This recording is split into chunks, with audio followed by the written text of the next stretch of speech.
Y ahora damos inicio a nuestro espacio diario dedicado al coaching. Y como hoy es viernes, nos acompaña Blanca Mas, profesora de Psicología y directora del Máster en Trastornos Postraumáticos de la Universidad Nacional de Educación a Distancia, la UNED. Hoy la profesora Mas viene a hablarnos de cómo vivimos las experiencias difíciles. Buenas tardes, Blanca. Hola, ¿qué hay? Buenas tardes. La primera pregunta es fácil. ¿Qué es una experiencia difícil? No es tan fácil la ¿No? pregunta.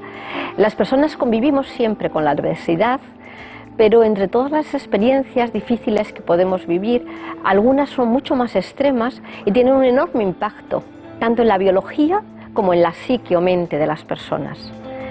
Producen una cascada de acontecimientos, un torrente de acontecimientos biológicos y psicológicos. Estos acontecimientos en psicología los vamos a llamar traumáticos. Pero psicólogos y psiquiatras llevamos muchos años intentando delimitar qué es un acontecimiento traumático. A lo largo de los años las definiciones han cambiado muchísimo, y lo que era válido en los años 80 ha dejado de ser válido ahora. Por ejemplo, se llegó a pensar que eran acontecimientos que a todas las personas iban a provocar malestar, acontecimientos que eran extraños, fuera del rango de la experiencia normal, que eran acontecimientos muy intensos, que provocaban enfermedad, muerte. Por ejemplo, que tu pareja te deje, ¿lo consideraríamos traumático? Eso sería difícil. Difícil. Es decir, sería una experiencia difícil que puede producir dolor en las personas, pero no sería un acontecimiento traumático. Hoy en día se ha delimitado mucho el concepto y por acontecimiento traumático se entiende aquel acontecimiento que está relacionado con la muerte, la amenaza de muerte, una lesión grave o una violencia sexual. Únicamente. Los demás quedan fuera de este conjunto de acontecimientos. ¿Por qué? Porque estos acontecimientos tan intensos en algunas personas producen un trastorno importante que conocemos con el nombre de trastorno de estrés postraumático. Así pues, todas las personas que han vivido una experiencia traumática acaban desarrollando este trastorno psicológico. Afortunadamente no. Las personas tienden a la normalidad, pero algunas de ellas no logran recuperar el nivel normal de activación, no logran recuperar ese equilibrio. Hay cuestiones generales muy amplias, genéticas, de temperamento, la historia personal, la historia familiar. Muy importante si tienes a alguien que te escuche, que te atienda, que dé significado a la experiencia que has vivido. Importantísimo la experiencia de apoyo, de alguien que te recoja y te apoye y que no te critique. La crítica es lo peor, es devastadora. Claro.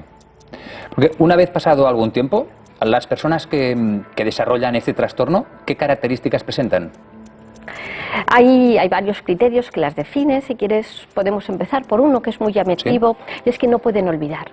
El trastorno se caracteriza porque el recuerdo siempre está presente, es como que no se desvanece. Además son recuerdos muy especiales, son recuerdos muy nítidos, con todas las gamas sensoriales, la imagen es muy clara, incluso escuchas los oídos, tienes las sensaciones corporales.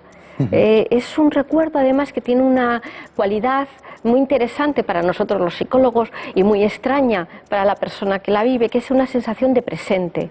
No son recuerdos que toman esa connotación de pasado. Todos sabemos que lo que ocurrió ayer o antes de ayer está en el pasado. Estos recuerdos son siempre presentes. Cuando vienen, son presentes, son una realidad y toman el lugar de la realidad. Son más reales que la propia realidad. Y, por ejemplo, estas personas, cuando duermen, ¿pueden descansar o les acompañan estos pensamientos continuamente? El recuerdo continúa en el sueño, el recuerdo se introduce en el sueño y también se introduce la emoción, el miedo que produce o el miedo que sintió en aquel momento. Entonces la persona se despierta, tiene una pesadilla. Claro. Es muy impactante, estamos hablando de unas sensaciones muy poderosas, muy impactantes, tanto que hay personas que retrasan el irse a dormir. O que si se despiertan después de una pesadilla ya no quieren volver a dormirse, por miedo a volver a soñar, por la realidad que tiene el recuerdo. Y también me imagino el humor, el estado de ánimo, tantísimas cosas, ¿no? ¿Modifica? Lo modifica todo, lo modifica todo. Es muy importante cómo cambia nuestra forma de pensar. El mundo deja de ser un lugar seguro para vivir, Pero tú mismo te conviertes como en una persona poco fiable, poco válida, no eres digna del cariño de los demás, el otro tampoco es de fiar, el otro se convierte como en tu enemigo, tienes mucho recelo del otro que te puede dañar. Entonces todo tu mundo cognitivo se transforma y todo tu mundo cognitivo, todo tu pensamiento se llena de estos matices negativos. Aparece también un sinfín de emociones muy fuertes, muy duras.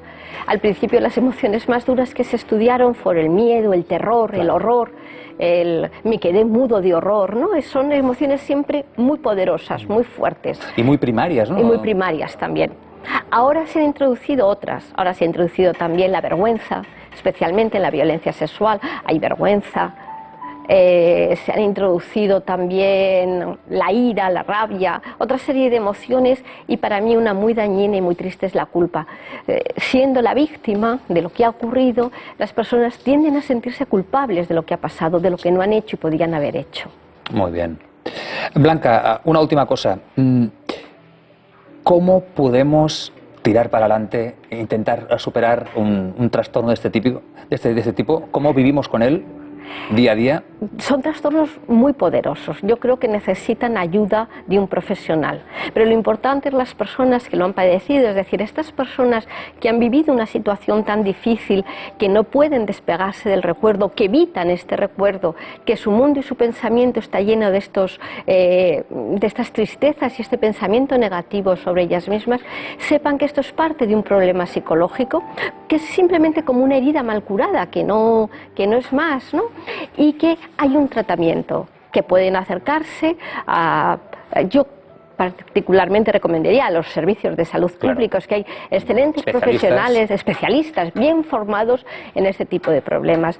Y un mensaje de esperanza: los tratamientos funcionan, las personas mejoran, incluso algunas de ellas salen fortalecidas de la experiencia. Muy bien.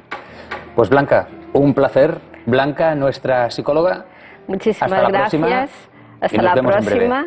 Lo mismo. Muchas gracias. Hasta luego.